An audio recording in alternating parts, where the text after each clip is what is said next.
Science and social studies helps ClassQuest come to life in different ways than in math and language arts. Because these subjects are a bit more specific with the content that needs to be learned, it was a bit harder to integrate concepts within both subjects to the imaginative platform ClassQuest uses.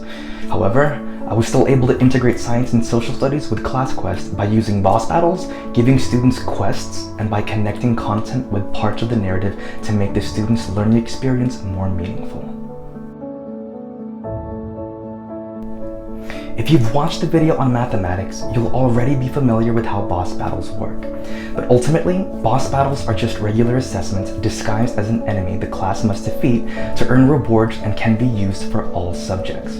I'll keep this section brief, but how it works is simple. With each question they get correct, they deal damage to the boss, and for each question they get incorrect, they take a certain number of damage.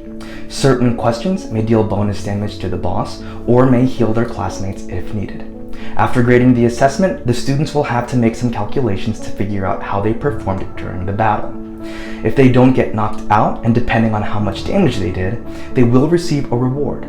There will also be a reward based on however much damage the class dealt as a whole. The higher the damage, the better the reward. And by putting the spin on formal assessments, students oftentimes are actually excited for assessments. I've actually had students cheer when telling them we have a boss battle today, instead of telling them that there's a quiz today. If you don't already know, ClassQuest has a narrative where the students and I are the main characters in the story. Within the story is a location called the Chamber of Mystics, where knowledgeable and wise beings called Questmasters perform research and study all different kinds of phenomena in the universe. Although there seems to be some mystical forces at work within the chamber, the Questmasters there work with science. It is here where different Questmasters assign the class quests, which are just assignments with a short story and objective to help them with their research on Earth. For example, one Questmaster was doing research about the Earth's moon and was curious to understand how its phases worked. They built a model that simulates how it works and wants the class to test it out to collect information for him. I would then perform a demonstration with how the phases of the moon works using a ball and a flashlight. Then after discussing it with the class, the students would complete their quest. Once the quest is complete, depending on how well they performed, they will receive rewards. If their work was below satisfactory, they will have an opportunity to make corrections and earn the rewards after.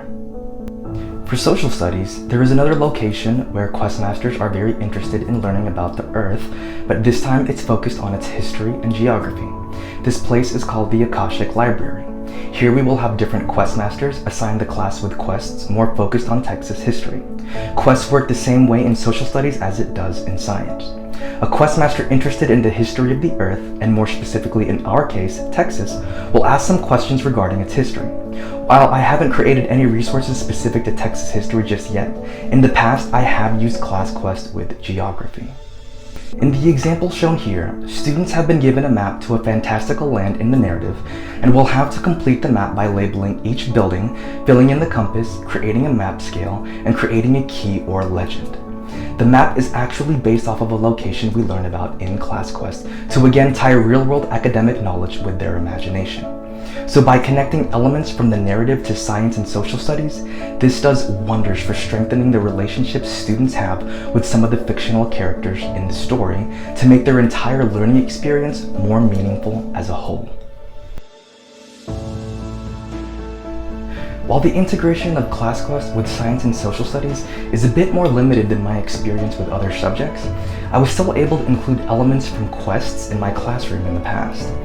Although at the time they didn't connect a narrative to their assignments, they actually functioned as extra practice that students could take home and complete for bonus rewards when they completed them. So at the time, it actually worked more like voluntary homework assignments that many students were willing to do, especially when it was with a subject they enjoyed.